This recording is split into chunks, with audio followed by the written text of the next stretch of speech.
ایلچی کے تینوں محافظ باہر بیٹھے تھے۔ اندر سے 3 آدمی نکلے، وہ کسی کی خون آلود لاش گھسیٹتے ہوئے باہر لے جا رہے تھے۔ محافظوں نے دیکھا کہ لاش کی گردن کٹی ہوئی تھی، انہوں نے پہچان لیا، یہ ان کے ایلچی کی لاش تھی۔ شرجیل بن عمر باہر آیا۔ تم اس کے ساتھی تھے؟ شرجیل نے محافظوں سے کہا۔ مجھے یقین ہے کہ اس کے بغیر تم بصرہ نہیں جاؤ گے۔ نہیں، ایک محافظ نے جواب دیا، پیغام اس کے پاس تھا۔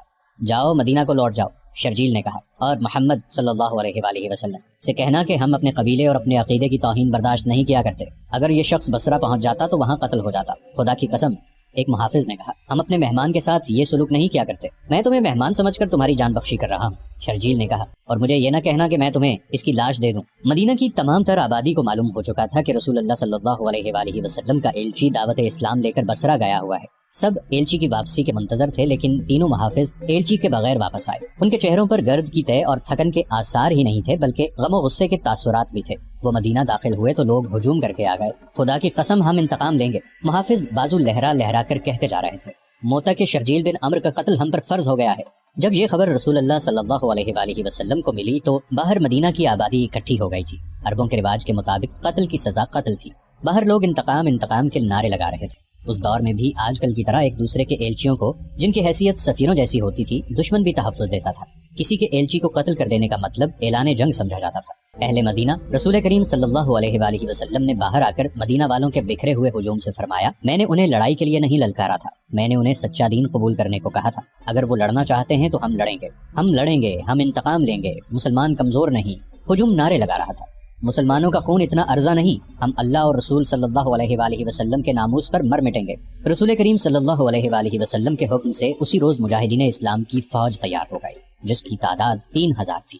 رسول کریم صلی اللہ علیہ وآلہ وسلم نے سپہ سالاری کے فرائض زید رضی اللہ عنہ بن حارثہ کو سونپے۔ اگر زید شہید ہو جائیں تو سپہ سالار جعفر بن ابی طالب ہوگا۔ نبی کریم صلی اللہ علیہ وآلہ وسلم نے فرمایا، جعفر بھی شہید ہو جائے تو سپہ سالار عبداللہ بن رواحہ ہوگا۔ اگر عبداللہ کو بھی اللہ شہادت عطا کر دے تو فوج اپنا سپہ سالار خود چن لے۔ مورخ ابن سعد اور مغازی لکھتے ہیں کہ رسول کریم صلی اللہ علیہ وآلہ وسلم نے یہ 3 سالار درجہ بدرجہ مقرر کر کے مجاہدین کو دعاؤں کے ساتھ رخصت کیا۔ آپ صلی اللہ علیہ وآلہ وسلم نے سپہ سالار زید رضی اللہ عنہ بن حارثہ سے فرمایا کہ موتا پہنچ کر سب سے پہلے شرجیل بن عمر کو، جو ہمارے ایلچی کا قاتل ہے، قتل کیا جائے۔ پھر موتا اور اس کے ارد گرد کے لوگوں کو کہا جائے کہ وہ اسلام قبول کر لیں، انہیں بتایا جائے کہ اسلام کیا ہے۔ اگر وہ قبول کر لیں تو ان پر ہاتھ نہ اٹھایا جائے۔ مجاہدین کی اس فوج میں خالد رضی اللہ عنہ بن ولید محض سپاہی تھے، کسی دستے یا جیش کے کماندار بھی نہیں تھے۔ روم کے شہنشاہ ہرقل کی فوج آج کے اردن میں کسی جگہ خیمہ زن تھی۔ یہ قبیلہ غسان کا علاقہ تھا۔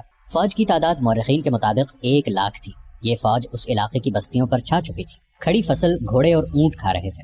لوگوں کے گھروں سے اناج اور کھجوروں کے ذخیرے فوج نے اٹھا لیے تھے، اور جوان اور خوبصورت عورتیں فوج کے سرداروں اور کمانداروں کے خیموں میں تھیں۔ ہرقل کا خیمہ قناتوں اور شامیانوں کا محل تھا۔ قبیلہ غسان کا سردار اعلیٰ ہرقل کے سامنے بیٹھا تھا۔ اسے ہرقل کی فوج کشی کی اطلاع ملی تھی تو وہ بیش قیمت تحائف اور اپنے قبیلے کی بے حد حسین 10-12 لڑکیاں لے کر ہرقل کے استقبال کو چلا گیا۔ اب ان لڑکیوں میں سے 2-3 ہرقل کے پہلو میں بیٹھی تھیں۔ اور تم نے بتایا ہے کہ مدینہ سے محمد نے تمہیں پیغام بھیجا تھا کہ تمہارا قبیلہ اس کا مذہب قبول کر لے۔ ہرقل نے کہا، میں نے یہ بھی بتایا ہے کہ میرے ایک سردار شرجیل بن عمر نے مدینہ کے ایلچی کو مجھ تک نہیں پہنچنے دیا۔ غسان کے سردار اعلیٰ نے کہا، اسے موتا میں قتل کر دیا تھا۔ کیا مدینہ والوں میں اتنی طاقت اور جرت ہے کہ وہ اپنے ایلچی کے قتل کا انتقام لینے آئیں؟ ہرقل نے پوچھا۔ ان کی طاقت کم اور جرت زیادہ ہے، سردار اعلیٰ نے کہا۔ ان لوگوں پر محمد کا جادو سوار ہے۔ پہلے مجھے ان کے متعلق اطلاعیں ملی تو میں نے انہیں کوئی اہمیت نہیں دی، مگر انہوں نے ہر میدان میں فتح پائی اور ہر میدان میں ان کی تعداد بہت تھوڑی تھی۔ میں نے سنا ہے کہ محمد اور اس کے سالاروں کی جنگی چالوں کے سامنے کوئی ٹھہر نہیں سکتا۔ اس نے مجھے اپنے مذہب کا جو پیغام بھیجا تھا اس سے پتہ چلتا ہے کہ وہ اپنے آپ کو بہت طاقتور سمجھنے لگا ہے۔ تم کیا چاہتے ہو؟ ہرقل نے ایک نیم برہنہ لڑکی کے ہاتھ سے شراب کا پیالہ لیتے ہوئے پوچھا۔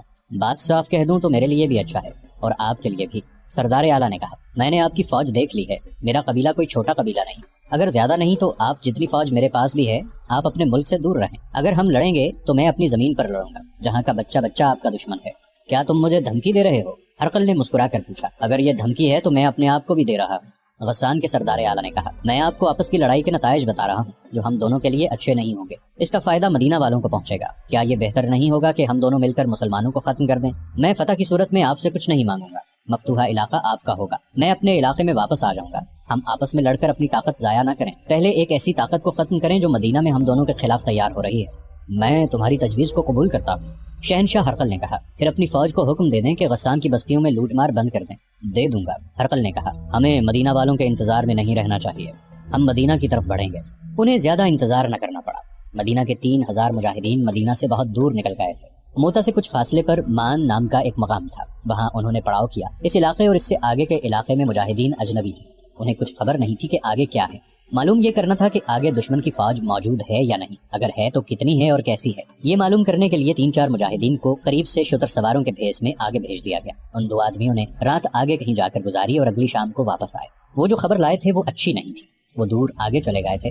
پہلے انہیں غسان کے 2 کنبے نظر آئے جو نقل مکانی کر کے کہیں جا رہے تھے۔ دونوں کنبوں میں نوجوان لڑکیاں اور جوان عورتیں زیادہ تھیں۔ وہ لوگ امیر کبیر معلوم ہوتے تھے، ان کا سامان کئی اونٹوں پر لدا ہوا تھا۔ یہ قافلہ ایک جگہ آرام کے لیے رکا ہوا تھا۔ مجاہدین بھی وہیں رک گئے اور انہوں نے قافلے والوں کے ساتھ راہ و رسم پیدا کر لی اور یہ ظاہر نہ ہونے دیا کہ وہ مسلمان ہیں۔ انہوں نے بتایا کہ وہ بصرہ جا رہے ہیں اور وہاں سے تجارت کا سامان لائیں گے، یہیں سے واپس چلے جاؤ۔ قافلے کے آدمیوں نے انہیں بتایا، روم کے بادشاہ ہرقل کا لشکر لوٹ مار اور قتل و غارت کرتا چلا آ رہا ہے، تم سے اونٹ اور مال و دولت چھین لیں گے اور ہو سکتا ہے تمہیں قتل بھی کر دیں۔ پھر ہرقل کی فوج کشی کی باتیں ہوتی رہیں۔ پتہ چلا کہ انہوں نے ہرقل کی فوج دیکھی نہیں، صرف سنا ہے کہ یہ فوج اردن میں داخل ہو کر لوٹ مار کر رہی ہے۔ ان کنبوں میں چونکہ عورتیں زیادہ تھیں اس لیے انہیں بچانے کے لیے یہ لوگ بھاگ نکلے۔ مجاہدین کے لیے ضروری ہو گیا کہ وہ ہرقل کے متعلق صحیح صورتحال معلوم کریں۔ یہ بہت بڑا خطرہ تھا۔ مجاہدین اور آگے چلے گئے، انہیں غسان کی ایک بستی نظر آ گئی۔ وہ بستی میں چلے گئے، بتایا کہ وہ بصرہ جا رہے ہیں مگر راستے میں رہزنوں نے انہیں لوٹ لیا۔ بستی والوں نے انہیں کھانا کھلایا اور خاصی آؤ بھگت کی۔ وہاں سے انہیں صحیح اطلاع ملی۔ صحیح صورتحال یہ تھی کہ ہرقل اور قبیلہ غسان کے درمیان معاہدہ طے پا گیا تھا۔ قبیلہ غسان نے اپنی فوج ہرقل کی فوج میں شامل کر دی تھی اور دونوں فوجوں کا رخ مدینہ کی طرف تھا۔ مورخوں نے ہرقل کی فوج کی تعداد 1 لاکھ اور 1 لاکھ غسان کی فوج کی تعداد لکھی ہے، لیکن بعض مورخ اس سے اتفاق نہیں کرتے، وہ دونوں فوجوں کی مجموعی تعداد 1 لاکھ بتاتے ہیں۔ بہرحال مدینہ کی اسلامی فوج کی تعداد سب نے 3000 لکھی ہے۔ اگر ہم واپس چلے گئے تو یہ ہرقل اور غسان کے لیے دعوت ہوگی کہ بے دھڑک مدینہ تک چلے آؤ۔ عبداللہ رضی اللہ عنہ بن رواحہ نے کہا، ہم دشمن کو یہیں پر روکیں گے، کیا ہم اتنی تھوڑی تعداد میں اتنے بڑے لشکر کو روک سکیں گے؟ زید رضی اللہ عنہ بن حارثہ نے پوچھا، کون سے میدان میں ہم تھوڑی تعداد میں نہیں تھے؟ جعفر رضی اللہ عنہ بن ابی طالب نے کہا، اگر ہم مل کر کسی فیصلے پر نہیں پہنچ سکتے تو ہم میں سے کوئی مدینہ چلا جائے اور رسول اللہ صلی اللہ علیہ وآلہ وسلم سے احکام لے آئے، ہم اتنا وقت ضائع نہیں کر سکتے۔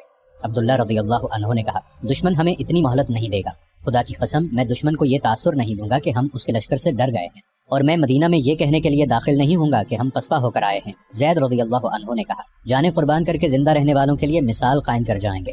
یہ مت بھولو کہ غسان کی فوج میں عیسائیوں کی تعداد زیادہ ہے، عیسائی اپنے مذہب کی خاطر لڑیں گے۔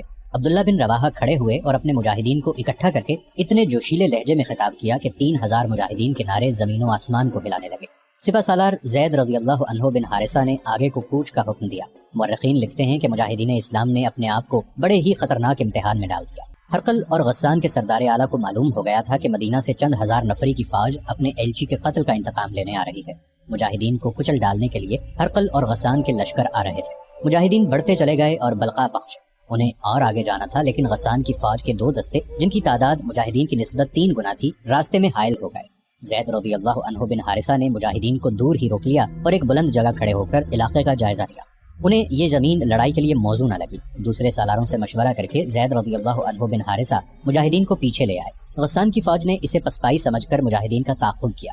زید رضی اللہ عنہ موتا کے مقام پر رک گئے اور فوراً اپنے مجاہدین کو لڑائی کی ترتیب میں کر لیا۔ انہوں نے فوج کو 3 حصوں میں ترتیب دیا، دایاں اور بایاں پہلو اور قلب۔ دائیں پہلو کی کمان قطبہ رضی اللہ عنہ بن قتادہ کے پاس تھی اور بائیں پہلو کی عبایہ رضی اللہ عنہ بن مالک کے ہاتھ تھی۔ زید رضی اللہ عنہ خود قلب میں رہے، اللہ کے سچے نبی کے عاشق ہو۔ زید رضی اللہ عنہ بن حارثہ نے بڑی بلند آواز سے مجاہدین کو للکارا، آج ہمیں ثابت کرنا ہے کہ ہم حق کے پرستار ہیں۔ آج باطل کے نیچے سے زمین کھینچ لو، اپنے سامنے باطل کا لشکر دیکھو اور اس سے مت ڈرو۔ یہ لڑائی طاقت کی نہیں، یہ جرت، جذبے اور دماغ کی جنگ ہے۔ میں تمہارا سپہ سالار بھی ہوں اور علم بردار بھی۔ دشمن کا لشکر اتنا زیادہ ہے کہ تم اس میں گم ہو جاؤ گے، لیکن اپنے ہوش گم نہ ہونے دینا۔ ہم اکٹھے لڑیں گے اور اکٹھے مریں گے۔ زید رضی اللہ عنہ نے علم اٹھا لیا، دشمن کی طرف سے تیروں کی پہلی بوچھاڑ آئی۔ زید رضی اللہ عنہ کے حکم سے مجاہدین کے دائیں اور بائیں پہلو پھیل گئے اور آگے بڑھے۔ یہ آمنے سامنے کا تصادف تھا، مجاہدین دائیں اور بائیں پھیلتے اور آگے بڑھتے چلے گئے اور زید رضی اللہ عنہ نے قلب کو آگے بڑھا دیا، وہ خود آگے تھے۔ یہ مرکہ ایسا تھا کہ مجاہدین کا حوصلہ اور جذبہ برقرار رکھنے کے لیے سپہ سالار کا آگے ہونا ضروری تھا۔ چونکہ علم بھی سپہ سالار زید رضی اللہ عنہ بن حارثہ کے پاس تھا، اس لیے دشمن انہی پر تیر برساتا اور حلے بول رہا تھا۔ زید رضی اللہ عنہ کو تیر لگ چکے تھے، جسم سے خون بہ رہا تھا، لیکن انہوں نے علم نیچے نہ ہونے دیا اور ان کی للکار خاموش نہ ہوئی۔ علم اٹھاتے ہوئے وہ تلوار بھی چلا رہے تھے، پھر ان کے جسم میں برچیاں لگیں، آخر وہ گھوڑے سے گر پڑے اور شہید ہو گئے۔ علم گرتے ہی مجاہدین کچھ بددل ہوئے، لیکن جعفر رضی اللہ عنہ بن ابی طالب نے بڑھ کر علم اٹھا لیا۔ رسول اللہ صلی اللہ علیہ وآلہ وسلم کے شہدائیوں، جعفر رضی اللہ عنہ نے علم اوپر کر کے بڑی ہی اونچی آواز سے کہا، خدا کی قسم اسلام کا علم گر نہیں سکتا، اور انہوں نے زید رضی اللہ عنہ بن حارثہ شہید کی جگہ سنبھال۔ مجاہدین لشکر کفار میں گم ہو گئے تھے، لیکن ان کا جذبہ قائم تھا، ان کی للکار اور ان کے نعرے سنائی دے رہے تھے۔ سالار سپاہیوں کی طرح لڑ رہے تھے، ان کا علم بلند تھا۔ تھوڑی ہی دیر بعد علم گرنے لگا، علم گرتا تھا اور اٹھتا تھا۔ عبداللہ رضی اللہ عنہ بن رواحہ نے دیکھ لیا، سمجھ گئے کہ علم بردار زخمی ہے اور اب وہ علم کو سنبھال نہیں سکتا۔ علم بردار سپہ سالار خود تھا، یہ جعفر رضی اللہ عنہ بن ابی طالب تھے۔ عبداللہ رضی اللہ عنہ بن رواحہ ان کی طرف دوڑے، ان تک پہنچنا ممکن نظر نہیں آتا تھا۔ عبداللہ رضی اللہ عنہ جعفر رضی اللہ عنہ تک پہنچے ہی تھے کہ جعفر رضی اللہ عنہ گر پڑے، ان کا جسم خون میں نہا گیا تھا۔ جسم پر شاید ہی کوئی ایسی جگہ تھی جہاں تلوار یا برچھی کا کوئی زخم نہ تھا۔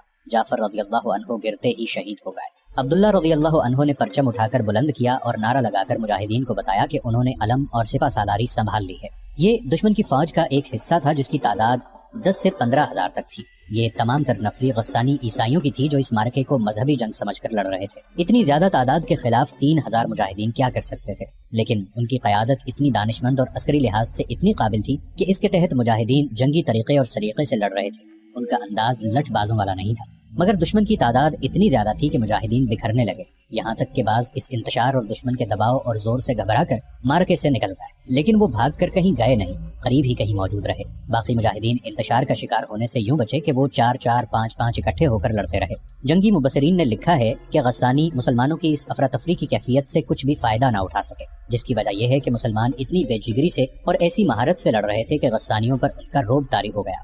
وہ سمجھتے تھے کہ مسلمانوں کا بکھر جانا بھی ان کی کوئی چال ہے۔ مورخ لکھتے ہیں کہ مسلمانوں کے سالاروں اور کمانداروں نے اس صورتحال کو یوں سنبھالا کہ اپنے آدمیوں کو مارکے سے نکالنے لگے تاکہ انہیں منظم کیا جا سکے۔ اس دوران علم ایک بار پھر گر پڑا۔ تیسرے سپہ سالار عبداللہ رضی اللہ عنہ بن رواحہ بھی شہید ہو گئے۔ اب کے مجاہدین میں بددلی نظر آنے لگی۔ رسول کریم صلی اللہ علیہ وآلہ وسلم نے یہی 3 سالار مقرر کیے تھے، اب مجاہدین کو سپہ سالار خود مقرر کرنا تھا۔ علم گرا ہوا تھا جو شکست کی نشانی تھی۔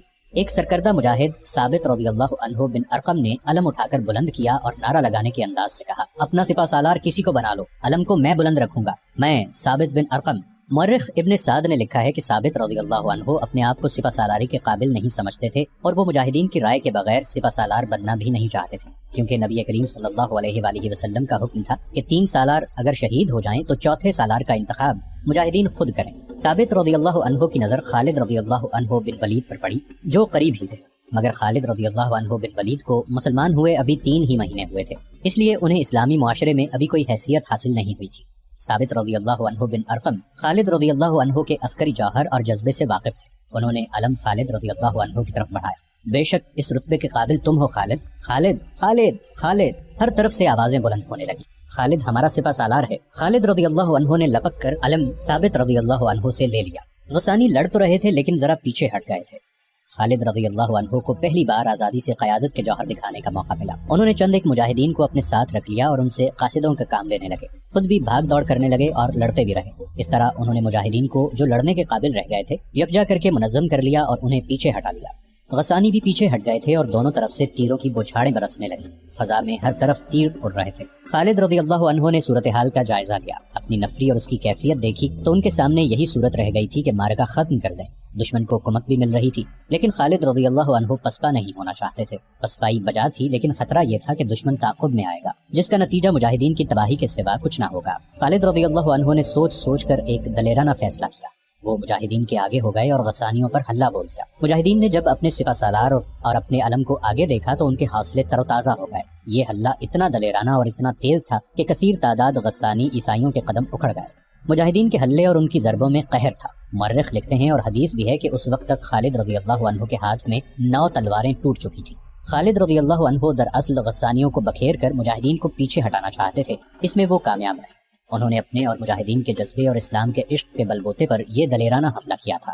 حملے اور حلے کی شدت نے تو پورا کام کیا، لیکن غسانی مجاہدین کی غیر معمولی دلیری سے مروب ہو گئے اور پیچھے ہٹ گئے، ان میں انتشار پیدا ہو گیا تھا۔ اس کے ساتھ ہی مجاہدین کے دائیں پہلو کے ساتھ سالار قطبہ رضی اللہ عنہ بن قتادہ نے غسانیوں کے قلب میں گھس کر ان کے سپہ سالار مالک کو قتل کر دیا۔ اس سے غسانیوں کے حوصلے جواب دے گئے اور وہ تعداد کی افراد کے باوجود بہت پیچھے چلے گئے اور منظم نہ رہ سکے۔ خالد رضی اللہ عنہ نے اسی لیے یہ دلیرانہ حملہ کیا تھا کہ مجاہدین کو تباہی سے بچایا جا سکے۔ وہ انہوں نے کر لیا اور مجاہدین کو واپسی کا حکم دے دیا۔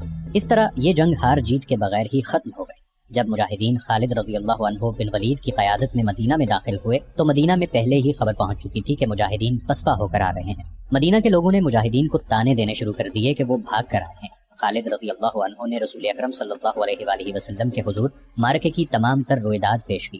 لوگوں کے تانے بلند ہوتے جا رہے تھے۔ خاموش ہو جاؤ۔ رسول کریم صلی اللہ علیہ وآلہ وسلم نے بلند آواز سے فرمایا، یہ میدان جنگ کے بگھوڑے نہیں، یہ لڑ کر آئے ہیں اور آئندہ بھی لڑیں گے۔ خالد اللہ کی تلوار ہے۔ ابن حشام واقدی اور مغازی لکھتے ہیں کہ رسول کریم صلی اللہ علیہ وآلہ وسلم کے یہ الفاظ خالد رضی اللہ عنہ بن ولید کا خطاب بن گئے۔ سیف اللہ، اللہ کی شمشیر۔ اس کے بعد یہ شمشیر اللہ کی راہ میں ہمیشہ بے نیام رہی۔ قبیلہ قریش کا سردار اعلیٰ ابو سفیان جو کسی وقت للکار کر بات کیا کرتا تھا اور مسلمانوں کے گروہ کو محمد کا گروہ کہہ کر انہیں پلے ہی نہیں باندھتا تھا، اب بجھ کے رہ گیا تھا۔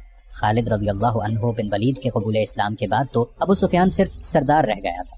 یوں لگتا تھا جیسے جنگ و جدل کے ساتھ اس کا کبھی کوئی تعلق رہا ہی نہیں تھا۔ عثمان رضی اللہ عنہ بن طلحہ اور عمرو رضی اللہ عنہ بن عاص جیسے ماہر جنگجو بھی اس کا ساتھ چھوڑ گئے تھے۔